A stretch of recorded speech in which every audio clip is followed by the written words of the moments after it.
கோபம் ஏன் வருகிறது என்ற தலைப்புல இன்னைக்கு நாம இந்த பிரசங்கத்தை நாம் கேட்க போகிறோம். அன்பானவர்களே, கோபம் எல்லாருக்கும் கோபம் இருக்குது, எல்லாருக்குள்ளேயும் கோபம் இருக்குது. ஆனா கோபம் என்னன்னு கேட்டீங்கன்னா, வேதம் என்ன சொல்லுகிறது அப்படின்னு கேட்டீங்கன்னா, மனுஷனுடைய கோபம் நீதியை நடப்பிக்க மாட்டாது. அல்லையா சொல்லுங்க.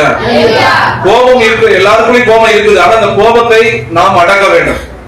கோபம் இன்னைக்கு நிறைய பேர் கோபத்தினால இன்னைக்கு நிறைய பேர் தன்னுடைய குடும்பத்தை இழந்திருக்கிறார்கள், சமாதானத்தை இழந்திருக்கிறார்கள், சந்தோஷத்தை இழந்திருக்கிறார்கள். சில பேர் ஜெயிலுக்கு போயிருக்கிறாங்க.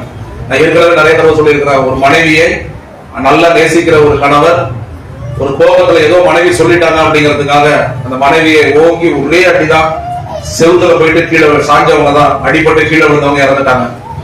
இறந்த உடனே அதுக்கப்புறம் பாத்தீங்கன்னா போலீஸ் அவரை கைது பண்ணி சிறைசாலையில தூக்கி போட்டுடுச்சு. கோபம் தான், வேற ஒண்ணுமே இல்லை. இந்த கோபம் வரும் பொழுது அப்ப அந்த கோபம் தேவனுடைய நீதியை நடப்பிக்காது. ஒரு அந்த கோபம் இருக்கிற நேரம் இருக்கு பாருங்க, அது ஒரு மெண்டல். அந்த நேரத்துல கோபம் இருக்கிறவர்கள் மெண்டலாக இருக்கிறார்கள். தற்காலிகமான மெண்டல். மெண்டலுக்கு சுய நினைவு இருக்காது. மெண்டலுக்கு எதை செய்யணும், எதை செய்யக்கூடாது, எதை செய்யணும் தெரியாது. அது ஏதாவது ஒண்ணு செஞ்சுக்கிட்டு இருக்கோம். மெண்டல் ஏதாவது ஒண்ணு செஞ்சுக்கிட்டு இருக்கோம். அந்த மாதிரிதான் அந்த தற்காலிகமான பைத்தியம் உள்ளவர்கள் தான், பைத்தியமா இருக்கிறவர்கள் தான் கோபம் உள்ளவர்கள். பலதரப்பட்ட கோபங்கள் இருக்குது. சில பேருக்கு பெருமை இருக்கும். அவர்களை பார்த்து ஏதாவது கண்டிச்சோம்னா அவங்கள்ட்ட பெருமை இருக்கிறதுனால இவர் யாரு சொல்றது, நம்ம என்ன கேட்கறது, ஒரு கோபம். அல்லேலூயா. அன்பான தேவனுடைய பிள்ளையே, தான் நினைச்சதுதான் நடக்கணும், மத்தவங்க சொல்றதெல்லாம் கேட்டுட்டு இருக்க முடியாது அப்படிங்கிற ஒரு கோபம் சில பேருக்கு இருக்குது. கவனிங்க, நல்ல ஒரு செய்தி என்கிட்ட சொன்னால், நாம பாடத்தையும் பரீட்சையையும் நாம ஒவ்வொரு நாளும் சந்திச்சுக்கிட்டு தான் இருக்கணும். நம்ம பாடத்தையும் படிச்சுக்கிட்டு இருக்கிறோம், நமக்கு அப்பப்போ பரீட்சையும் வந்துகிட்டு தான் இருக்குது. நாம் இருப்பதே சோதனை காலங்கள் தான். இந்த பூமியில ஆண்டவர் நமக்கு சரீரத்தை இந்த மண்ணில இருந்து கொடுத்திருக்கிறார். இந்த சரீரத்தை மண்ணில இருந்து கொடுத்திருக்கிறார். இந்த பூமிக்குரிய பாவங்களும் நம்முடைய சரீரமாகிய மாம்சத்துல இருக்குது. அது போல ஆவி தேவனுடையது, அதனுடைய சுவாபங்களும் நமக்குள்ள இருக்குது. ஆனா நம்ம எதை அதிகமாக பயன்படுத்துகிறோம்? மாம்சத்தின் கிரியைகள், விபச்சாரம், வேசிதனம், காமவிகாரம், அசுத்தம், கொலைகள், பகைகள், விரோதங்கள், களியாட்டுகள், எவ்வளவோ காரியங்கள் மாம்சத்தின் கிரியைகள் சொல்லப்பட்டிருக்கு இல்லையா? அந்த மாம்சத்தின் கிரியைகள் நம்முடைய வாழ்க்கை, நம்முடைய சரீரத்துல அதிகமா காணப்படுகிறதா? இல்ல ஆவி கர்த்தர் கொடுத்த ஆவி நமக்குள்ள ஜீவனா இருக்கிறதுனால அந்த ஆவிக்குரிய கனிகள் இருக்குது. அன்பு, சந்தோஷம், சமாதானம், நீடிய பொறுமை, தயவு, நற்குணம், சாந்தம், இச்சை அடக்கம், இப்படி 9 வகையான கனிகள் இருக்கிறது. இந்த 9 வகையான கனிகளும் நமக்குள்ள கிரியை செய்கிறதா என்பதுதான் பாடங்களும் பயிற்சிகளும் சோதனைகளும் நம்முடைய வாழ்க்கையில் நடந்துட்டு இருக்குது. நீங்கள் யாரா வேணாலும் இருந்துட்டு போங்க, அதை பத்தி எனக்கு கவலை இல்லை. ஆனால் நீங்கள் மாம்சத்துக்குரியவர்களாக இருக்கிறீர்களா, இல்ல தேவனுடைய ஆவிக்குரிய கனிகள் நிறைந்தவர்களாக இருக்கிறீர்களா? அதுதான் இன்னைக்கு டெஸ்ட் நடந்துகிட்டு இருக்குது. அருமையான பிள்ளைகளுக்கு, ஒவ்வொரு மனிதனுக்குள்ளேயும் டெஸ்ட் நடக்குது. எனக்கு நடக்குதா? ஆமா, நடக்குதுதான். உனக்குள்ளேயும் மாம்சத்தின் கிரிகள் இருக்கிறது. சின்ன பிள்ளைகிட்ட போயிட்டு பொய் சொல்றதுக்கு சொல்லி கொடுக்க வேண்டிய தேவையில்லை. சாக்லேட்டை திருடியா? நான் திருடவே இல்லை அப்படிமா, திருடவே இல்லை பண்ணுவான், பொய் சொல்லுவான். யார் சொல்லி கொடுப்பது? அவனுக்குள்ளேயே இந்த மாம்சத்துக்குட்பட்டவர்களாக, அடிமைப்பட்டவர்களாக இருக்கிறோம். அப்போ இந்த மாம்சத்தை, இந்த உலகத்துல பாவம் நிறைஞ்ச சத்திதான் முன்னுரை. நல்லா கவனிச்சுக்க, இந்த உலகம் பாவம் நிறைஞ்சது. ஆனா நீங்களும் நானும் உலகத்துக்குரியவர்கள் அல்ல, ஆனா உலகத்துலதான் இருக்கணும். உலகத்துக்குரியவர்கள் நீங்கள் யார்? நீங்கள் நானே எதற்குரிய? எந்த உலகத்துக்குரியவர்கள்? பரலோகத்துக்குரியவர்கள். அங்க ஆவியின் கனிகள் மட்டும்தான், அங்க மாம்சத்தின் கிரிகள் கிடையாது. மாம்சத்தின் கிரிகள் அங்க கிடையாது, ஆவியின் கனிகள் மட்டும்தான் அங்க இருக்க போகிறது. அப்போ இங்க கர்த்தருடைய பிள்ளையாக நீங்களும் நானும் மாம்ச கிரிகள் நிறைஞ்சு கிடக்கிற, பாவங்கள் நிறைஞ்சு கிடக்கிற, சாத்தானோ தூதர்களுடைய கிரிகள் நிறைஞ்சு கிடக்கிற இந்த இடத்துல கொஞ்ச காலம் நாம டிராவலிங் பண்ண போறோம். கொஞ்ச காலம் இந்த பூமியில இருக்க போறோம்.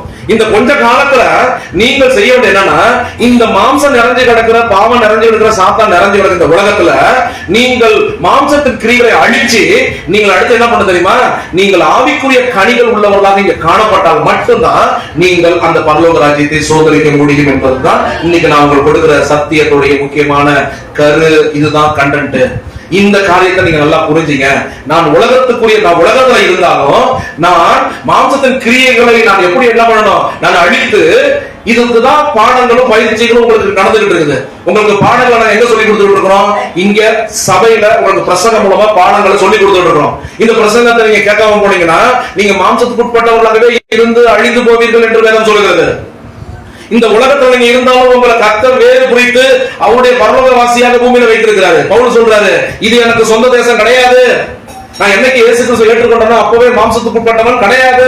நான் பரலோகத்துக்குரியவன். ஒரு நாள் நான் எந்த பரலோகத்தை வாஞ்சித்துக் கொண்டிருக்கிறேனோ அதுதான் என் சொந்த தேசம். நான் ஒரு நாள் அதை நான் பார்ப்பேன்னு சொல்லி பவுல் ஏக்கமாக எழுதியிருக்கிறதை பார்க்கிறோம். அப்ப அருமையான பிள்ளைகளை என்ன சொல்ல வரோம் அப்படின்னா, நீங்களும் நானும் இந்த உலகத்துல இருந்தாலும் மாம்சத்தின் கிரிகளாகிய உபச்சாரம், வேசித்தனம், காம கிரிகைகள், அக்கிரம கிரிகைகள், பொய்கள், விரோதங்கள், பகைகள், சண்டைகள், கெட்ட வார்த்தை பேசுறது, சாப வார்த்தை பேசுறது, அடுத்தது இன்னும் என்னென்ன காரியங்களோ இந்த காரியங்கள் உங்களுக்குள்ள இருந்தால் நீங்கள் பரலோக ராஜ்யத்துக்குள்ள பிரவேசிக்க முடியாதுன்னு வேதம் தெளிவாக எழுதப்பட்டிருக்கிறது. இப்படிப்பட்டவர்கள் தேவனுடைய ராஜ்யத்துல பிரவேசிப்பது இல்லை, தேவனுடைய ராஜ்யத்தை சுதந்திரிப்பது இல்லை என்று பைபிள் தெளிவாக எழுதியிருக்கிறது. மாம்சத்தின் கிரிகள் எல்லாம் எழுதப்பட்டு கடைசி என்ன இருக்குது, தேவனுடைய ராஜ்யம் இப்படிப்பட்டவர்கள் தேவனுடைய ராஜ்யத்தை சுதந்திரிப்பது இல்லை. அப்போ நீங்கள் நானும் இந்த உலகத்துல ஒட்டிக்கிட்டு இருக்கிறோம். ஆனால் மாம்சத்தின் கிரிகள் என்னென்ன இருக்குங்கிறத கண்டுபிடிங்க. அதுக்குதான் இங்க பிரசங்கங்களை உங்களுக்கு நாங்க சொல்லி கொடுத்துட்டு இருக்கோம். அது மட்டுமல்ல, தேவ சமூகத்துல போய் நீங்க உட்கார்ந்துட்டீங்கன்னா, தாமரை சொல்லியம்மா, தேவ சமூகத்துல போய் நீங்க உட்கார்ந்தீங்கன்னா உங்களுக்குள்ள இருக்கிற என்னென்ன தேவையில்லாத கிரிகள், மாம்சத்தின் கிரிகள் என்னென்ன இருக்குங்கிறத பரிசுத்த ஆவியானவர் உங்களுக்கு சொல்ல ஆரம்பிச்சிருவாங்க. மகனே, மகளே, உனக்குள்ள இந்த கிரியைகள் இருக்குது, இதை நீ அடிச்சா மட்டும்தான் பரலோகம் போலான்னு சொல்லி உங்களுக்கு கர்த்தர் உங்களுக்கு எச்சரிக்கை கொடுத்துக்கிட்டே இருப்பாரு. உங்க மனசாட்சி உங்களை பார்த்து என்ன பண்ணும், இந்த காரியத்தை செய்யாத, இந்த காரியத்தை பேசாத, இங்க போகாத, இங்க வராதன்னு உங்களை கண்ட்ரோல் பண்ணிக்கிட்டே இருக்கும். ஆனா நிறைய பேர் மனசாட்சி செத்தவனாக தான் வாழ்ந்துகிட்டு இருக்கிறோம். அந்த குரலை நம்ம கேட்கறதே இல்லை. அதுக்கப்புறம் அது இந்த குரல் தான் கடைசி காலத்துல நம்மளுக்கு என்ன பண்ண போகுது, கேலி பண்ண போகுது, கிண்டல் பண்ண போகுது. எப்படின்னா, நான் சொன்னதை கேட்டியா, அந்த மனசாட்சி இன்னைக்கு நிறைய பேர் கொன்று வைத்திருக்கிறார்கள். அதனுடைய சத்தமே கேட்காதபடிக்கு பாவம் நிரம்பி கிடக்குது. மனசாட்சி சொல்லுகிற வார்த்தைகள், மனசாட்சி என்பது கர்த்தருடைய குரலுங்க. ஒவ்வொரு மனுஷனுக்குள்ளேயும் மனசாட்சிகள் கர்த்தருடைய குரல் இருக்குது. அந்த குரலை கேட்டால் மட்டும்தான் நம்ம ஒழுங்குக்குள்ள வர முடியும். சில பேர் மனசாட்சி குத்துதுங்கன்னு சொல்லுவாங்கல்ல, அதுதாங்க கர்த்தருடைய குரல். இன்னைக்கு உனக்குள்ளேயும் கர்த்தருடைய குரல் இருக்குது. அதை எதை செய்யணும், செய்யக்கூடாது என்பதை அந்த மனசாட்சி மூலமாய் ஆண்டவர் நமக்கு பேசிக்கிறதா இருக்கிறாரு. கவனிக்கிறீங்களா? அப்ப பாடங்களும் பரீட்சையும் நமக்கு நடந்துட்டு இருக்குது. இதுல நீங்க ஜெயிச்சிட்டீங்கன்னா பரலோகத்துக்கு போயிடலாம். அப்ப பெருமை ஒரு மனசுக்குள்ள இருந்துச்சுன்னா அடுத்தவங்க சொல்றது அவங்களால கேட்க முடியாது. அப்படி ஏதாவது தப்பு சொன்னோம்னா உடனே கோபம் வருது. ஏன் கோபம் வருது? பெருமை என்பது இருக்கிறதுனால. அடுத்தது சில நேரத்துல பாத்தீங்கன்னா அடுத்தவங்க ஜெபிக்காம இருப்பாங்க, வேதத்தை படிக்காம இருப்பாங்க, சபைக்கு லேட்டா வர்றது, இப்படிலாம் இருக்கும். சில நேரத்துல கோபப்படுவோம். நீங்க பாத்துக்கலாம், நான் கோபப்படுறத பாத்துக்கலாம். என்ன ஒரு கோபப்படுறாரு, ஒரு ஊழியக்காரர் கோபப்படுறாங்க. அது இப்படி சில நேரத்துல கோபப்படுவது எதுக்காகனா, அது பரிசுத்த கோபம். கோபம் என்பது என்ன? பரிசுத்த கோபம். என்ன சரியா ட்ரெஸ் பண்ணல, என்ன நீங்க இப்படி லேட்டா வரீங்க, என்ன சபையில இப்படி தாறுமாறா பேசிட்டு இருக்கீங்க, ஒரு ஒழுங்கு இல்லாம இருக்கிறீங்களா, இப்படி இருக்கீங்களா, அப்படி இருக்கீங்களா, இதெல்லாம் நம்ம ஏன் சொல்லி கோபப்படுறோம் அப்படின்னா என்னங்க, அது பரிசுத்த கோபம். அப்படியே கோபமாவே இருக்கக்கூடாது. சில ஊழியர்கள் பாத்தீங்கன்னா கோபமாவே இருக்கிற மாதிரி காட்டிட்டு இருப்பாங்க. அது தப்புதான். அப்படியே நம்ம என்ன பண்ணக்கூடாது, இருக்கக்கூடாது. நேசிக்க வேண்டிய இடத்துல நேசிக்கணும், கண்டிக்க வேண்டிய இடத்துல கண்டிக்கணும். நான் கண்டிச்சுட்டு தான் இருப்பேன்னு சொல்லிட்டு இருக்க கூடாது. ஏன்னா பைபிள் என்ன சொல்லுதுன்னா, நீ பாஸ்டரா மட்டும் இருக்க கூடாது, நீ தகப்பனாவும் இருக்க வேண்டும். தன்னுடைய புள்ள தப்பு செய்யும் பொழுது அவனை கண்டிச்சுட்டு அவனை தட்டி விட்டு அவனை என்ன பண்றான், மன்னிச்சு மறந்து பெத்த பிள்ளைய மன்னிச்சு மறந்து விட்டுருவோம். அதே இன்னொருத்தவங்க செஞ்சாங்கன்னா அதுக்குள்ள தண்டனை வாங்கி கட்டாம இருக்க மாட்டான் அப்படின்ட்டு அப்படி இருக்க கூடாது. பாஸ்டராவும் இருக்கணும், அதே நேரத்துல தகப்பனாகவும் நம்ம இருந்து அவர்களை வழிநடத்த வேண்டும். அன்றாட சில பேருக்கு பொறாமை, மற்றவருடைய நகையெல்லாம் வாங்கிட்டாங்கன்னா அவங்களுக்கு ஒரு பொறாமை வரும் பாருங்க.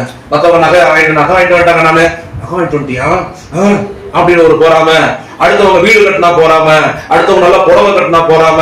அடுத்தது என்னன்னு கேட்டீங்கன்னா, ஏதாவது ஒரு நல்ல காரியம் நடந்துச்சுன்னா உடனே போறாம. இந்த பொறாம இருக்கிறவங்ககிட்ட என்ன இருக்கும்? பொறாம இருக்கிறவங்ககிட்ட என்ன இருக்கும்? கோபம் இருக்கும். அந்த கோபத்தை அவங்க வெளிக்காட்டுவாங்க. எப்படி வெளிக்காட்டுவாங்க? சண்டை போடும்போது சொல்லுவாங்க. அப்பதான் தெரியும், ஐயோ உள்ளத்துல இவ்வளவு அழுக்கு இருக்குதா அப்படின்ட்டு. அப்ப கர்த்தருடைய பிள்ளைகளே, இந்த பொறாமை இருக்கிறவர்கள் மற்றவர்கள் உயர்வதை கண்டு பொறுக்க முடியாம அவர்களை எந்த விதத்துல தாக்கலாம், எந்த விதத்துல பாதிப்பை உண்டாக்கலாம். என்ன சொன்னா அவங்க கஷ்டப்படுவாங்க. இப்படிலாம் என்னென்ன சொல்லணுமோ சொல்லி அவர்களை கேவலப்படுத்தி அல்ல அவர்களை துக்கப்படுத்தி அவங்களை அழ வைக்கும் போது அவங்களுக்கு ஒரு சந்தோஷம். அப்பாடி பாத்தியா, என்ன பொறாமை பிடித்த அந்த ஆவி அவங்களுக்கு இருக்கிறதுனால அவங்களுடைய வளர்ச்சி பிடிக்காமல் இருக்கும். அப்படிப்பட்ட அருமையான பிள்ளைகளே, என்ன சொல்ல வர, இப்படிப்பட்ட கிரியைகள் இருக்கிறதுனால கோபங்கள் வருகிறது. கோபம் இருந்தால் அவர்களை அந்த கோபம் அழித்து விடும் என்பதை மறந்து விடாதீர்கள். எக்ஸாம்பிளுக்கு நான் சுருக்கமா சொல்றேன். காயினை குறித்து சொல்ல போறேன். காயின் அவன் தன்னுடைய தேசத்துல அலைந்து திரிந்ததுக்கு காரணம் தெரியுமா? கோபம் தாங்க. அண்ணனும் தம்பியும் காணிக்கை கொடுக்கறதுக்காக போகிறார்கள். அண்ணனும் தம்பியும் காணிக்கை கொடுக்கறதுக்காக போறாங்க. ஆனா யாருடைய காணிக்கையை தேவன் அங்கீகரிக்கிறாரு? ஆபேலுடைய காணிக்கையை அங்கீகரிக்கிறார். காயினுடைய காணிக்கையை கர்த்தர் அங்கீகரிக்கல. ஆண்டவர் எப்பொழுதுமே காணிக்கையை போட்டு எல்லாம் காணிக்கை போட்டீங்களா? போட்டாச்சா? ஓகே. எல்லாருமே மனசுக்குள்ள காணிக்கையை ஏசப்பட போட்டாச்சு, அப்படியே ஆசீர்வதிச்சுதான் போயிடுவாங்க. ஆனால் ஆண்டவர் அந்த காணிக்கைகளையும் உங்களையும் பார்த்துதான் ஆசீர்வதிக்கிறாரு.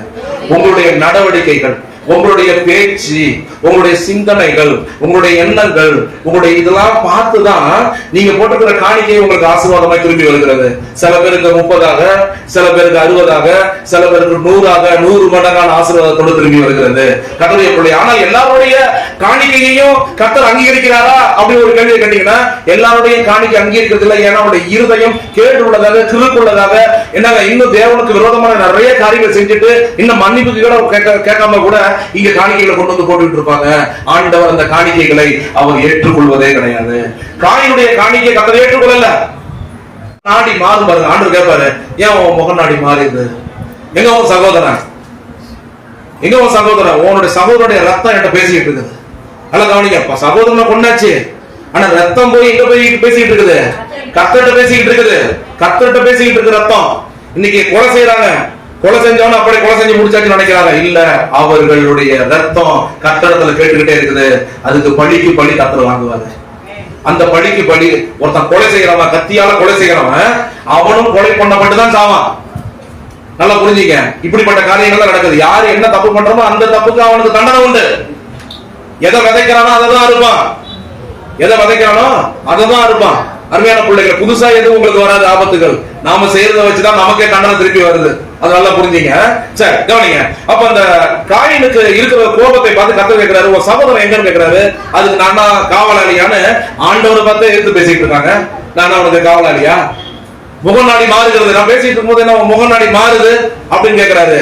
அன்பானவர்களே, என்ன சொல்ல வர அப்படின்னா, காயின் முதல் கொலை நடந்ததுக்கு மெயின் காரணமே, முதல் கொலை வேதத்துல முதல் கொலை நடந்ததுக்கு மெயின் காரணம் என்னதான்? கோபம். தன்னுடைய காணிக்கை அங்கீகரிக்கப்படலங்கிறதுக்காக காயினுக்கு கோபம் வருது. நீ கோபமா இருக்கிறது என்னன்னு கர்த்தர் கேட்கிறாரு. உன் முகம் வேறுபடுகிறது என்னன்னு கேட்டு இருக்கிறாரு. அப்படி எச்சரிக்கை அவன் கேட்கவே இல்லை. தன் தம்பியை இழந்து சாபத்துக்குள்ளாக்கி அந்த தேசத்துல அவன் அழைத்து கொண்டு இருந்தான். அருமையான பிள்ளைகளே, உனக்கு இருக்கிற கோபம் அது சண்டையா மாறி அடிக்கிறது, உதைக்கிறது, ரத்த காயங்கள், ரத்த பழி, ரத்தம் வருகிறது. உனக்கு ஒரு கோபம் ரத்தத்தை கொண்டு வருகிறது, சாபத்துக்கு வழிவகுக்கிறது. இதான் காயினுக்கு நடந்துச்சு. அப்போ காயினுடைய கோபம் அவனை தேசம் அடைய விட்டது. சொந்த தம்பியை இழந்து போனான், தேசத்தை அடைந்து கொண்டே திரிந்து கொண்டே இருந்தான். அவனையும் ஒருத்தன் கொன்று போட்டான். அண்ணன தம்பியை கொன்று போட்டதுனால காயினையும் இன்னொருத்தன் கொன்று போட்டாங்க. சரி, கவனிங்க. அடுத்தது யார பார்க்க போறோம்னா, மோசேயை பார்க்க போறோம். மோசே என்பவன் ஒரு சார்ந்த குணமுள்ள ஒரு மனுஷன் பைபிள் சொல்கிறது. அவன் என்ன சொல்லுற? அவன் எப்படிப்பட்டவன்பா? ஒரு சார்ந்த குணமுள்ள மனுஷன். அப்படிதான் பைபிள் அழைக்கப்படுது. அவனை போல ஒரு சாந்தமுள்ள மனுஷன் யாருமே இல்லைன்னு ஆண்டவர் சொல்லி கொடுத்துட்டு இருக்கிறார். அவன் சொல்லுங்க. ஆனா ஒரு தடவை ஆண்டவர் சொல்றாரு, என்னாகமம் 20வது அதிகாரம் 11வது வசனம் எழுதி வச்சுக்க. ஜனங்கள் எல்லாரும் என்ன பண்றாங்க? எங்களுக்கு தாகத்துக்கு தண்ணீர் இல்லைன்னு சொல்லி எல்லாரும் மோசேயை முறுமுறுக்கிறார்கள். முறுமுறுத்து எங்களுக்கு தண்ணீர் வேண்டும், எங்களுக்கு தாகத்துக்கு தண்ணீர் வேண்டும் சொல்லி மோசேயுடைய கோபத்தை என்ன பண்றாங்க? தூண்டி விடுகிறார்கள். சாந்தமாய் இருந்த மனுஷன் இப்ப என்ன செய்யறான் தெரியுங்களா? இந்த ஜனங்கள் அவனை கோபப்படுத்துறபடினாலே, அந்த கோபத்தினாலே கண்மலையை பார்த்து 2 தடவை அடித்து விட்டான். கண்மலையை பார்த்து பேசுன்னு சொன்னாரு. கண்மலையை பார்த்து பேசுன்னு சொன்னாரு. ஆனா இந்த ஜனங்கள் முறுமுறுத்து அந்த மோசையை கோபப்படுத்தி, இந்த கோபத்துல அவன் என்ன பண்றான் தெரியுமா? 2 தடவை பேச சொன்னவர் 2 தடவை அந்த கண்மலையை பார்த்து அடிக்காம பாருங்க. தண்ணீர் வந்தது, ஜனங்களுக்கு தாகம் தீர்க்கப்பட்டது. ஆனால் கானான் தேசத்துக்காகவே ஸ்பெஷல் அழைக்கப்பட்ட அருமையான நம்மளுடைய மோசே கானான் தேசத்துக்குள் நுழைகிற பாக்கியத்தை இழந்து போனான். காரணம், மோசே கானான் தேசத்தை சுதந்திரிக்கக்கூடிய அந்த பாக்கியத்தை இழந்ததுடைய காரணம் கோபம். இன்னைக்கு உனக்குள்ள இருக்கிற கோபம் உன்னுடைய ஆசீர்வாதத்தையும் கர்த்தர் உனக்கு வைத்திருக்கிற திட்டத்தையும் எல்லாவற்றுக்கும் மேல பரலோகத்தையும் இழக்க போகிறாய். பரலோகத்தை இழக்க போகிறாய். உனக்கு இருக்கிற கோபம் ஒரு நிமிடம் தான். மோசே காட்டின கோபம் ஒரு நிமிஷத்துல அந்த கோபம் ஆத்திரமாய் மாறி அவன் என்ன பண்றான்? அவன் ஆசைப்பட்ட பல வருடங்கள் ட்ரைனிங் எடுத்தான். எது வந்தாலும் பரவாயில்ல, கோபப்படாதீங்க. உன் கோபம் உன்னை அழித்து விடும். கோபம் என்பது ஒரு தீக்குச்சி மாதிரி. அந்த தீக்குச்சி நீ கையில வச்சிருந்தீங்கன்னா அது எரிஞ்சு முதல்ல ஒன்னதான் பொசுக்கும். நீ மற்றவர்களை பொசுக்கிறதுக்கு முன்னாடியே அந்த தீக்குச்சி நீ கையில வச்சிருந்தா அது ஒன்னதான் பொசுக்கும். அருமையான பிள்ளையே, மோசேயுக்கு அவன் ஆசைப்பட்ட கானான் தேசத்தை சுதந்தரிப்பதற்கு, அந்த பாக்கியத்தை இழந்து போனதுக்கு காரணம் கோபம். காயின் அந்த தேசம் முழுவதும் சுதந்திரமாக்கி கொண்டு சூப்பரா இருக்க வேண்டியவன் தன் சகோதரை கொன்றதுனால தன் தேசத்திலேயே அவனை அலைந்து திரிந்து அவனை ஒருத்தன் கொன்று போற அளவுக்கு அவனுடைய வாழ்க்கை இருந்தது. காரணம் கோபம். சிம்சோன் என்கிறவன் பெலிஸ்தர்களை அழிப்பதற்காகவே கர்த்தர் முன்குறிச்சு கொண்டு வந்திருந்தாரு. சிம்சோனை கொண்டு ஆண்டவருடைய எதிரான ஜனங்கள் பெலிஸ்தரை கொன்று போட்டு அந்த ஜனங்களை அடிப்பதற்காக அவனை தெரிந்து கொண்டு வைத்திருந்தாரு. ஆனா அவனுக்கு இருக்கிற கோபம் அவனை கொண்டு போட்டது. அவனுக்கு இருக்கிற கோபம், பெலிஸ்தர்கள் எப்பப்பெல்லாம் அவனுக்கு விரோதம் எழுப்புறாங்க உடனே கோபப்பட்டு உடனே என்ன பண்ணுவாங்க, இதான் எல்லாம் பண்ணிக்கிட்டு இருப்பான். இந்த கோபம் தான் அவனை கொன்று போட்டது. ஒரு தடவை சிம்சோனுடைய கொண்டாட்டிய என்ன பண்றாங்க, இன்னொரு கட்டி கொடுத்து தோட்டி விட்டானுங்க. இந்த கோபம் என்ன பண்ண தெரியுமா, 300 நரிகளை குடிச்சான். ஒரு நரியை குடிக்கிறதே கஷ்டம். கவனிங்க, ஒரு நரியை குடிக்கிறதே கஷ்டம். 300 நரிகளை குடிச்சான். ரெண்டு நரியா கட்டினான், வாழை கட்டினான், கட்டி கொளுத்தி விட்டான். அது அப்படியே எல்லா விளைச்சலையும் எரிச்சு விட்டு அந்த ஊரையே எரிச்சு கொளுத்தி விட்டு போனது. 300 நரிய. அப்பனா எவ்வளவு பெரிய பலசாலி பாருங்க சிம்சோன் என்பவன். நம்ம சொல்லுங்க அல்லேலூயா, அல்லேலூயா. ஆண்டவருக்கு நன்றி சொல்லுங்க எல்லாரும். ஆண்டவரே, இந்த கட்டு கடங்காத கோபம் ஆண்டவரே எனக்கு என்ன விட எடுத்து போடுங்க. கோபம் உனக்குள்ள இருந்தான் அழிச்சு போட்டுடுமா, அழிவுக்கு வழி நடத்தும். சிம்சோனுக்கு கோபம் அவனை அழித்து போட்டது போல உனக்கு இருக்கிற சின்ன சின்ன கோபங்கள் என்னைக்கோ, எல்லாம் கவனிங்க, ஊப்பரையா நல்லா கவனிச்சு கேட்கணும். என்னைக்கோ செய்த பாவம், யாரோ ஒருத்தவங்களுக்கு விரோதமா தப்பு பண்ணிருப்பாங்க, இல்ல பேசிருப்பாங்க, அப்படியே அவங்க மேல அப்படியே கோபமாவே இருந்துகிட்டு இருப்பேன். உன்னுடைய ஆத்துமா பழி வாங்குற எண்ணத்துக்குள்ள இருக்குது, பழி வாங்குற எண்ணத்துக்குள்ள இருக்குது. இந்த கோபம் யாரை பார்த்த உடனே கெட்ட வார்த்தை, இல்லன்னா கோபம், இல்ல சண்டை, ஏதாவது பண்ண உனக்கு தோணுது, உனக்குள்ள இன்னும் அந்த மாம்ச கிரியை ஒட்டிக்கிட்டு தான் இருக்குது. அருமையான பிள்ளையே, கோபத்தை எடுத்து போட்டுட்டு ஆண்டவர்கிட்ட நீ எதமா கேட்கணும், ஆவியின் கனிகளாகிய சாந்தத்தையும் இச்சை அடக்கத்தையும். அப்படி கண்ணை மூடி திறக்க, கோபம் வந்துச்சுன்னா கண்ணை மறைக்கும், மூளை ஸ்டாப் ஆயிடும். நம்ம செய்யறது சரியா, நாம பேசுறது சரியா, நம்ம நடந்துக்கிறது சரியா, இதை செய்யலாமா செய்யக்கூடாதுங்கிறதெல்லாம் இந்த மூளை சிந்திக்காது, செய்யாது. Stop, strike. எத்தனை பேருக்கு இந்த செய்தி புரியுது? எத்தனை பேருக்கு அதாவது பயனுள்ளதா இருக்குது? கையை தூக்கி ஆடவர் நன்றி சொல்லு. எனக்கு கர்த்தருக்கு அதிகாலையில 3 மணிக்கு எழுதி கொடுத்த செய்தியை கொடுத்திருப்பாருன்னு சொன்னா, இந்த செய்தி இங்க இருக்கிறவர்களுக்கு ஒரு நிச்சயமாய் ஒரு பல மாற்றத்தை கொண்டு வரும் என்பதுல சந்தேகமே கிடையாது. ஆமென் சொல்லுங்க. கட்டுக்கடங்காத கோபம் கண்ணை மூடி திறக்கும், கண்ணோடி மறைக்கும். மூளை தன்னுடைய வேலையை நிப்பாட்டிடும். அந்த கோபத்துக்கு, அந்த கோபம் இருக்கிற மனசுல கூட சாத்தா உள்ள வந்துருவான். சாத்தான் உள்ள வந்துருவான். அப்ப சாத்தா உள்ள வருவதற்கு யாரு வழியை திறந்து கொடுக்கறாங்கன்னா, இந்த கோபம் உள்ள மனுஷன், இந்த கோபம் உள்ள ஒரு மனுஷி என்ன பண்றாங்க, சாத்தான வெளில விட்டுறா. உள்ள விடும் பொழுதுதான் என்ன நடக்குது, இயேசுவோட கூட இருந்த பேதுருக்கு ஒரு கோபம் வருது. இயேசுவ கெத்செமனே தோட்டத்துல ஜெபிச்சிட்டு முடிச்ச பிறகு உடனே போய் என்னங்க எல்லாம் போர்ச்சேவரும் எல்லாம் போய் இயேசுவ குடிக்கிறாங்க. குடிச்ச உடனே பேதுரு ஜெபம் பண்ண எழுந்துறானா எழுந்திருக்கல. இயேசுவா குடிச்ச உடனே டக்குன்னு எழுந்திருச்சான். ஒரு கத்தி எடுத்தான். மல்குஸ் அப்படிங்கிற ஒருவருடைய காதை கேட்டு ஒரே வெட்டு. இந்த காது அப்படியே இருட்டுல எங்க போய் விழுந்ததுனே தெரியாது. அன்பானவர்கள், அந்த இருட்டுல எந்த இடத்துல காது விழுந்து கிடக்குன்னு கர்த்தருக்கு மட்டும் தான் தெரியும். அதை தேடி அவ்வளவு பேர் குடிச்சுக்கிட்டு இருக்கிறாங்க. அப்ப கூட கர்த்தரை தட்டி விட்டுட்டு போய் என்ன விட மாட்டான, ஆண்டவர் விடுவாரா, தட்டி விட்டுட்டு என்ன பண்றாரு, இந்த விழுந்து கிடக்குற துண்டு காதை எடுத்துட்டு வந்து என்னங்க, தன்னை அடிக்க போறார்கள், கொலை செய்ய போறார்கள், வேதனைப்படுத்த போறார்கள், உடம்ப ரணமாக்க போறாங்க, உடம்புல ரத்தம் எல்லாம் போக போது, அறைய போறாங்க, குட்ட போறாங்க, காரி துப்ப போறாங்க, நிர்வாணமாக்க போறாங்க. எல்லாமே கர்த்தர் அறிந்துதான் அந்த வேர்வை துளி ரத்தமாய் மாற போகிறது. அப்படி இருந்தவர் என்ன பண்றாருங்க, இந்த கோபத்தினால ஒருத்தன் காதை வெட்டினா பாத்தீங்களா, மல்குசுடைய காதை, இந்த காதை எடுத்துட்டு வந்து மல்குசுடைய காதிலே வைத்தார். அருமையான பிள்ளை, உன் கோபம் உன்னை முட்டலாக்கி விடும். உன் கோபத்தினால நீ அழிந்து போவா என்று பைபிள் சொல்லுகிறது. உன் கோபம் தேவனுடைய திட்டத்தெல்லாம் கொண்டு வந்து சேர்க்காது. உன் கோபத்தினால சாத்தான் தான் உன் வீட்டுக்குள்ள போடுவான். உன் கோபத்தினால கேஸ் வரும், உன் கோபத்தினால போலீஸ் வரும், உன் கோபத்தினால கழகம் வரும், உன் கோபத்தினால கெட்ட வார்த்தை வரும், உன் கோபத்தினால சாபம் வரும், உன் கோபத்தினால கொலையே சில இடத்துல நடந்துகிட்டு இருக்குது. வண்டியில போயிட்டு இருக்கும் போது லைட்டா இடிச்சாச்சு பின்னாடி, உடனே கெட்ட வார்த்தை சொல்லி ஓங்கி அடைய வருகிறது. கோபம் இன்னைக்கு அப்படிப்பட்ட மனிதர்கள் இன்னைக்கு வாழ்ந்துட்டாங்க. சடுதியிலே அந்த கோபம் அவர்களை அழித்து விடும் என்பது தெரியவில்லை. ஏன்னா கோபத்துக்கு சாத்தானை வழிவகுக்கக்கூடியதுதான் கோபமாக இருக்கிறது என்பதை மறந்து விடாதீங்க. சவுலுக்கு பயங்கரமான கோபம் எதனால தெரியுமா? தாவீது கோலியாத்தை கொன்ற பிறகு 1 சாமுவேல் 18ஆம் அதிகாரத்துல 8ல இருந்து 11 முடிய தாவீது கோலியாத்தை கொன்று போட்டான். நல்லதுதானே செஞ்சான், நல்லதுதானே செஞ்சான். 40 நாளாகவும் இஸ்ரவேல் ஜனங்களை சபிச்சுக்கிட்டே இருக்கிறான், திட்டிக்கிட்டே இருக்கிறான், கேவலப்படுத்திக்கிட்டு இருக்கிறான். தேவனையும் தேவனுடைய படையையும் என்ன பண்றான்? பயங்கரமா கேவலப்படுத்திக்கிட்டு இருக்கிறான். அதை பார்த்துட்டு எல்லாருமே நின்றுட்டு இருக்காங்க. சவுல் என்ன பண்றான்? பெரிய ஒரு போர் வீரன் தான், ஆனா அவன் கூட கோலியாத்தை பார்த்து பயப்படுறான். சாதாரணமா ஆடு மேய்க்கிறவன் தாவீது அந்த இடத்துக்கு வரான். வந்த உடனே அந்த கோலியாத்து பேசுறத கேட்கறான். என்ன இப்படிப்பட்ட ஒரு மனுஷன் பேசுறான்னு சொல்லிட்டு கட்டுப்புல என்ன பண்றான்? கோபத்துல கிட்டாப்பட்டு எடுத்துக்கிட்டு ஒரு எத்தனை கல் எடுத்து போனான்? ஒரு 5 கல்லை எடுத்துக்கிட்டு நேரா ஓடுனா. ஓடி போய் உப்ளையாடி அடிச்சான். நெத்தியில பட்டுச்சு. தாவீது காலில் தான் விழுந்தான். அவன் கத்தியை எடுத்து அவனை வெட்டி அவன் தலையை எடுத்துட்டு போய் ராஜா காலில் போய் போடுறான். ராஜாவே பயந்துகிட்டு இருந்த கோலியாத்தை ஒரு சாதாரணமான ஒரு மனுஷன் என்ன பண்ற? வெட்டி போய் காலில் போறான். போட்ட அந்த நிமிஷத்துல இருந்து மக்கள் எல்லாம் என்னமா கோஷம் போட ஆரம்பிச்சுட்டாங்க? சவுல் கொன்றது 1000, தாவீது கொன்றதோ 10000 என்று சொல்லி என்ன பண்றாங்க? எல்லாரும் பாராட்டி பேச ஆரம்பிச்ச உடனே யாருக்கு கோபம் வந்துச்சுமா?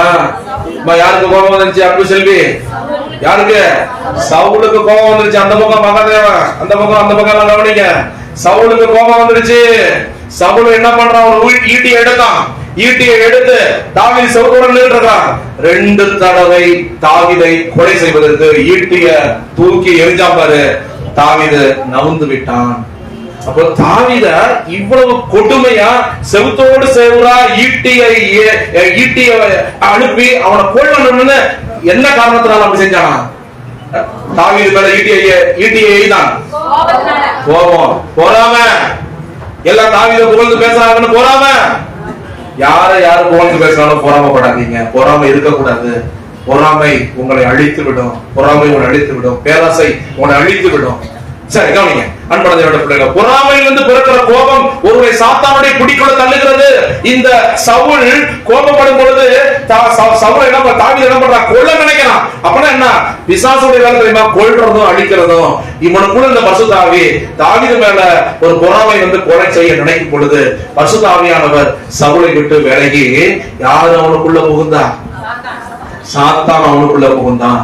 உனக்குள்ள சாத்தான் புகுந்து என்ன? உன் குடும்பத்துல சண்டையா இருக்கட்டும், இல்ல மற்றவங்களுக்கு சண்டையா இருக்கட்டும், எதுக்கு வீட்டுல சண்டையா இருக்கட்டும், பக்கத்து வீட்டுல சண்டையா இருக்கட்டும், உன் தெருவுல சண்டையா இருக்கட்டும், நீ எந்த சண்டை வேணாலும் போட்டுக்க. ஆனால் உனக்குள்ள இருக்கிற கோபம், உனக்குள்ள இருக்கிற பரிசுத்த ஆவி விலகி போய் சாத்தான் உனக்குள்ள வந்து உன் வீட்டுல கலகத்தை ஏற்படுத்தி விட்டுருக்குது. எத்தனை பேர் ஆமென் சொல்றீங்க? எத்தனை பேர் ஆமென் சொல்றீங்க? அன்பான தேவனுடைய பிள்ளைகளே, கோபம் நம்மளை அழித்து விடுங்க. கோபம் நம்மளை அழித்து விடும். கோபத்தை எடுத்து போடுங்க. யாரையாவது உனக்கு பிடிக்கலன்னு சொன்னா உடனே கோபப்பட்டு நிக்காத. இந்த கோபத்தை அழிக்கக்கூடிய மகா சக்தி எதுக்கு இருக்குது? ஜெபத்துக்கு தான் இருக்குது. யாரு ஜெபம் பண்றீங்களோ, யாருக்கு நீங்க ஜெபம் பண்ணும் போது ஒரு மனுஷன் மேல கோபம் இருந்தா அவங்களுக்காக ஜெபம் பண்ணுங்க. ஆண்டவரே, இந்த சகோதரன் விரோதமா எழுப்பிட்டான், அந்த சகோதரன் விரோதமா எழுப்பிட்டான் அப்படின்னு சொல்லி அந்த மகனுக்காக ஆண்டவரே அவனுக்காக ஜெபிக்கும் போது அவன் எனக்கு தீங்கு வச்சுக்கிட்டே இருக்கான்ப்பா, எனக்கு தொந்தரவு கொடுத்துக்கிட்டே இருக்கான்ப்பா, ஏசப்பா நான் மன்னிச்சிடறேன்ப்பா, நீங்க சந்திங்கப்பான்னு சொல்லி ஜெபிக்க ஆரம்பிச்சோன்னு சொன்னா கோபம் தணிந்து விடுங்க. தாகம் எடுத்தால் தண்ணீர் குடிக்கிற மாதிரி, தாகம் எடுத்தால் தண்ணீர் குடிக்கிற மாதிரி. எத்தனை பேர் வீட்டுக்கு போய் குடிக்க போறீங்கன்னு தெரியல. உண்மையிலேயே வெளியில போயிட்டு வந்தா உடனே இப்ப இருக்கிற வெயிலுக்கு உள்ள வந்த உடனே தண்ணீர் ஊத்துன்னு தான் தோணுது. ஏன் தெரியுமா? அவ்வளவு ஹீட்டு, அவ்வளவு ஹீட்டு. இந்த ஹீட்டை தணிக்கிறதுக்கு தான் குளிக்கிறோம், தாகத்தை தணிக்கிறதுக்கு தான் தண்ணீர். அது போல உனக்கு இருக்கிற கோபத்தை நீ நீக்கணும்னா நீ ஜெபம் பண்ணணும். உன் தாகத்துக்கு தண்ணீர் எப்படி தாகத்தை தீர்க்குதோ அது போல உன் கோபத்தை தீர்க்கக்கூடிய சக்தி ஜெபத்துக்கும் வேத வாசிப்புக்கும் தான் இருக்குது. அந்த ஜெபமும் வேத வாசிப்பு இல்லைன்னா இந்த கோபம் தலை தூக்கி உன் வாழ்க்கையை அழித்து விடும். ஒருத்தன் தன்னுடைய தாயாரை கத்தி எடுத்து என்ன பண்றான்? ஏதோ அவங்க தாய் அவனுக்கு நல்ல காரியங்கள் சொல்லி கொடுத்தாங்க, ஆனா நல்ல காரியத்தை அவன் கேட்பதற்கு மனசு இல்லாமல் கத்தியை எடுத்து நேர நெத்தியில ஒரே சொல்லி விட்டான். கத்தி அப்படியே நிக்குது. 3 மணி நேரத்துக்கு மேல ஆபரேஷன் நடக்குது. கோபம் அவனை தூக்கி ஜெயில போட்டாங்க. ஏன்னா கொலவெறி அவனுக்குள்ள இருந்திருக்கிறது. அருமையான பிள்ளைகளே, ஏன்னு கேட்டீங்கன்னா கஞ்சா குடிச்சதுனால அவனுக்குள்ள தாயின்னு தெரியல, இந்த திட்டுனதுக்காக எடுத்து குத்துறதுதான் அன்பானவர்களே. அப்ப கோபம், இந்த கஞ்சா குடிக்கிறவங்க பாத்தீங்கன்னா அவங்களை குறிச்சு சில கட்டுரைகள்லாம் யூடியூப்ல வருது, நீங்க பார்த்தா தெரியும். தன்னுடைய மூளை அப்படியே ஸ்டாப் ஆயிடும், தன்னுடைய சிந்தனை மண்டலங்கள் ஸ்டாப் ஆயிடும். எது செய்யணும், எதை செய்யக்கூடாது, எதை பேசணும், எதை பேசக்கூடாது, இவங்க யாரு, இவங்க என்னன்னா தெரியாது. நீ யாரா வேணாலும் அதை பத்தி கவலை இல்ல. ஆனால் உன்னை பார்த்த உடனே உனக்கு கோபம் வந்தா உன்னை கொல்லணும், உன்னை அழிக்கணும். சாத்தான் அந்த கஞ்சா குடிக்கிற மனுஷனுக்குள்ள புகுந்துருவான். புகுந்து சின்ன பொண்ணா இருந்தாலும் தெரியாது, சின்ன பொண்ணா இருந்தாலும் கெடுத்து அதை கொன்று அதை சேத்துல போட்டு நசுக்கி ஒண்ணுமே தெரியாது மூடி வச்சுட்டு போயிடுவான். ஆனா அருமையான பிள்ளை, நீதி செய்கிற ஆண்டவர் அதை மீண்டும் எடுக்க வைத்து அவனை தூக்கி உள்ள போட வைப்பாரு. எந்த தப்பையும் செய்துட்டு நாம மறைக்கவே முடியாது. இந்த உலகத்துல உப்பு தின்னவன் தண்ணி குடிச்சுதாங்கிற மாதிரி ஒவ்வொரு செயலுக்கும், ஒவ்வொரு பாவங்களுக்கும், ஒவ்வொரு தீமைகளுக்கும், ஒவ்வொரு நன்மைகளுக்கும் ஏற்ற கிரியைகள் இந்த பூமியில நாம் அடைந்துதான் ஆக வேண்டும் என்கிறத நல்ல நீங்க புரிந்து கொள்ளுங்க. நாகமான ஒருத்தர் இருந்தாரு, அவருக்கு என்ன வியாதி தெரியுமா? குஷ்டரோகம். இவன் இஸ்ரவேல் தேசத்துல எலிசான்னு ஒருத்தர் இருக்கிறாரு, அவர்கிட்ட போனீங்கன்னா அந்த நாகமா அந்த அந்த குஷ்டரோகம் நீங்கிடும் சொல்லிட்டு அந்த ஊழியக்கார இடத்துல என்ன பண்றான், வந்திருக்கான். வந்த உடனே அவன் எலிசா அவனை வந்து பார்க்கவே இல்லை. அவன் வீட்டுக்குள்ள உட்கார்ந்துகிட்ட ஆளு விட்டு சொல்றான். என்ன சொல்றான் தெரியுமா? போய் நதியில யோதனை இதுல போய் என்ன பண்ற, ஒரு 7 தடவை முழுகுன்னு சொல்லி ஒரு சின்ன காரியத்தை தான் சொல்றான். உடனே அந்த நாகம்மனுக்கு மிகுந்த கோபம். என் ஊர்ல இதை விட பெரிய சிறப்பான ஆறுகள்லாம் இருக்குது, ஆனா நான் போய் இந்த ஆத்துல போய் குடிக்கணுமான்ட்டு என்ன இதெல்லாம் இப்படிலாம் சொல்றான் எலிசான்னு சொல்லிட்டு எலிசா மேல ஒரு கோபம், எலிசா மேல ஒரு ஆத்திரம். அப்பதான் கூட இருப்பான்னு சொல்றான். அவர் என்ன பெரிய காரியமா சொல்லி இருக்கிறாரு? சின்ன காரியம் தானே. அவர் ஊர்ல ஓடுற நதியில போய் 7 தடவை முழுக சொல்றாரு, அவ்வளவுதான். இது ஒரு பெரிய காரியமா? வாங்க போகணும்னு சொல்லிட்டு நாகமான குடிச்சு இழுத்துக்கிட்டு நேர போய் நதியில இறங்கி என்ன பண்றாங்க, ஒரு தடவை முழுக்கிறான். உடம்புல குஷ்டரோகம் இருக்குது. 2வது தடவை முழுகிறான், 3வது தடவை முழுகிறான். எவ்வளவு கோபம் இருக்கும் அவனுக்கு. நான் என் ஊர்ல வந்து ஆறுல இந்த மாதிரி பண்ணிட்டு நம்ம இது 7 தடவை முடிச்ச பிறகு அவங்க இருக்குன்னு சொல்லிட்டு கோபத்தோடையும் ஆத்திரத்தோடையும் 6 தடவை மூழ்கி எழுந்திருக்கிறான். இல்ல, எலிசா சொன்ன மாதிரி 7 தடவை மூழ்கி எழுந்திருக்கிறான். சின்ன குழந்தையோட சரீரம் மாதிரி அவங்க சரீரம் மாதிரி கைகளை தட்டி அருமானதையோட பிள்ளையே, கல்யாணத்தையோட பிள்ளையே. அவன் என்ன சொல்றான் தெரியுமா? அவன் கோபத்தோடு வந்தவன் எலிசாவுடைய வார்த்தைக்கு கூட கேட்கறதுக்கு அவனுக்கு மனசு இல்ல. அந்த வார்த்தையை கேட்டவுடனே கோபம், ஆத்திரம், திரும்பி போறான். நான் போறேன், என் ஊருக்கு போறேன். என்ன எலிசா அப்படி சொல்லிட்டாரு அப்படின்ட்டு. அருமையான பிள்ளைங்க, அகங்காரத்தினால் வர கோபம் இருக்கு பாரு, நமக்கு வேண்டிய ஆசீர்வாதத்தெல்லாம் இழக்க வச்சிடும். இவனுக்கு வேண்டிய ஆசீர்வாதத்தை இன்னைக்கு இழந்து போயிருப்பான். நான் கூட வந்த அவனுடைய வேலைக்காரன் நல்ல ஆலோசனை மட்டும் கொடுக்கலன்னா இதே வியாதியோட போய் அவன் செத்து போயிருப்பான். ஆனா அந்த ஆலோசனையை கேட்டான், கோபம் ஆத்திரத்தோட திரும்பி போயிருந்தா அவனுடைய அகங்காரமே அவனை அழித்து விடும். இன்னைக்கு உனக்குள்ள அகங்காரம் இருக்குதா? யாரு சொன்னாலும் நான் கேட்க மாட்டேன். எவ்வளவு நல்ல காரியம் தெரியும், ஆனா நான் கேட்க மாட்டேன். ஏன்? அகங்காரம். சொல்றத கேட்கறது கிடையாது, கீழ்ப்படியது கிடையாது. பிள்ளைகளை பார்த்து ஒரு காரியத்தை சொன்னா கீழ்ப்படியது கிடையாது. ஏன்? அந்த பிள்ளைகள்ட்ட அகங்காரம் இருக்கிறது, ஆணவம் இருக்கிறது, ஆத்திரம் இருக்கிறது, கோபம் இருக்கிறது. அதனாலதான் அவங்க எதிர்த்து நிக்கிறாங்க. அது அவர்களை அழித்து விடும் என்பது இப்ப தெரியாது. சூழ்நிலைகள் வரும்பொழுது பிள்ளைங்க சாப்பிடுங்கன்னு சொல்லிட்டு இருப்பான். சாப்பிடாம போயிட்டு இருக்கோம். ஒரு நாள் மயக்கம் அடித்து கீழே விடுவா தெரியும். டாக்டர் சொல்லுவாரு சாப்பிட மாட்டியான்ட்டு. ஆனா பெத்த தாயும் தகப்பனும் சாப்பிட்டுட்டு ஸ்கூலுக்கு போ, சாப்பிட்டுட்டு படுன்னு சொல்லுவாங்க. அப்ப அதுங்களுக்கு அந்த அகங்காரத்தினால, ஆணவத்தினால, கீழ்படியாமையினால, ஆத்திரத்தினால, கோபத்தினால கீழ்படிய மாட்டாங்க. வியாதி வந்து ரத்தம் இல்ல, தலை சுத்தல் மயக்கம் வரும் பொழுது, படபடுப்பு வரும் பொழுது, டாக்டர் சொல்லி திட்டும் பொழுது அப்ப வரும் அறிவு. அருமையான பிள்ளையே, அந்த அகங்காரத்தினால வர கோபம் நமக்கு வர வேண்டிய அந்த ஆசீர்வாதங்களை தடுத்து நிறுத்தும். ஒரு பிள்ளைக்கு ஆயுசாட்டில் பெருகணும்னா ஒரே வழிதான் ஆண்டவர் கொடுத்திருக்கிறாரு. அவங்க அப்பா அம்மாவுக்கு எல்லாவற்றையும் கீழ்படிச்சா போதும், அவங்களுக்கு ஆயுசாட்டை கற்றுக் கொடுக்கிறாரு. எந்த ஒரு பிள்ளை தன்னுடைய தாய் தகப்பனையும் கனப்படுத்தலையோ, எந்த ஒரு பிள்ளை தன் தாய் தகப்பனையும் அடிக்கிறார்களோ, எந்த ஒரு பிள்ளை தாய் தகப்பனையும் அவமதிக்கிறார்களோ, எந்த ஒரு பிள்ளை தாய் தகப்பன் சொல்ற பேச்சை கீழ்படியாம மோட்டாட்டமாக இருக்கிறார்களோ, அந்த பிள்ளைக்கு அழிவு சடுதியில வரும் என்று சொல்லப்படுகிறது. அருமையான பிள்ளை சிம்சோன் தன்னுடைய தாய்க்குள் தகப்பனுடைய வார்த்தையை கேட்கறதே கிடையாது. முரட்டாட்டமா இருந்தான். கடைசியில அவனுடைய முரட்டாட்டமே, அகங்காரமே அவனை கொன்று போட்டது. சின்ன வயசுலயே அவனை கொன்று போட்டது. ஆமென் சொல்லுங்க எல்லாரும். அல்லேலூயா சொல்லுங்க. அருமையான பிள்ளையே, இங்க புதிய ஏற்பாட்டு காலத்துல இருந்து பழைய ஏற்பாட்டு காலத்துல பார்த்தோம். புதிய ஏற்பாட்டு காலத்துல ஒரு சம்பவத்தை நான் சொல்லிட்டு நான் முடிக்கிறேன் உங்களுக்கு. யாக்கோபு யோவான் 2 பேரும் ஒரு தாயோடைய பிள்ளைங்க சமாரியா தேசத்துல போய் சுவிசேஷத்தை அறிவிச்சாங்க. அங்க அறிவிச்சவன சமாரியா தேசத்துல ஒருத்தனும் கேட்கவே இல்லை. இயேசுவை பத்தி சொன்னதுல ஒருத்தனும் கேட்கவே இல்லை. உடனே இந்த 2 பேரும் வந்து லூக்கா 9வது அதிகாரத்துல 51 51ல இருந்து 56 படிச்சு பாருங்க, உங்களுக்கு தெரியும். அந்த சமாரிய மக்கள் வந்து இயேசு கிறிஸ்துவை பத்தி சொன்னதை ஏற்றுக்கொள்ள உடனே இந்த யாக்கோபுக்கும் யோவானுக்கும் கடும் கோபம். ஆண்டவரே, எளிய காலத்துல ஜனங்கள்லாம் கீழ்ப்படியாம இருக்கும் பொழுது வானத்துல இருந்து எப்படி அக்னியை இறக்கி ஆண்டவரே அந்த இடத்தை வந்து என்ன பண்றாரு, அழிக்க கட்டளையிட்டார்ல, எல்லாத்தையும் வானத்துல இறக்கி அழிச்ச கட்டளையிட்டார், நீதான் தெய்வம் நிரூபிக்க சொன்னார்ல, அந்த மாதிரி நான் ஜெபிக்க போனேன், வானத்துல இருந்து அக்னியை இறக்கி எல்லாத்தையும் அழிச்சாமா. உடனே அவருடைய கோபத்தை பார்த்து கர்த்தர் என்ன பண்ண தெரியுமா, இன்னைக்கு நிறைய பேரு ஏசவ பிள்ளைங்க, நீங்க யாராவது உங்களுக்கு விரோதமா எழுப்பிட்டா உடனே கோபம் ஆத்திரம், சண்டை போடுறீங்க, ஓடுறீங்க, ஒடியாடுறீங்க, என்னென்னமோ பண்ணிக்கிட்டு இருக்கிறீங்க. ஆண்டவர் உங்களை கடிந்து கொள்கிறார். சபைக்குள்ள இருக்கிற உங்களுக்குள்ள சண்டைகளும் விரோதங்களும் பகைகளும் ஒருவருக்கொருவர் நீங்கள் அடித்துக் கொள்வதும் ஒருவருக்கொருவர் கெட்ட பேரை உண்டாக்குறதும், கெட்ட பேரை உண்டாக்க கூடாது. தப்பு இருந்தா கூட மறைக்க பாக்குறோம். உண்மையான கிறிஸ்தவன். நம்ம சபையில ஒருத்தர் தப்பு பண்ணாங்கன்னா உடனே போயிட்டு அவங்க தப்பு பண்ணாங்க, என்னங்க நாங்கள் காலை வானொலி நிலையத்திலிருந்து பேசுகின்றோம் என்று ஊடா போய் தப்பு பண்ணாங்கன்னு சொல்லிட்டு வானொலியாவே ரேடியோவே அவங்க என்ன பண்ணிடுவாங்க, மாறிடுவாங்க. தவறு.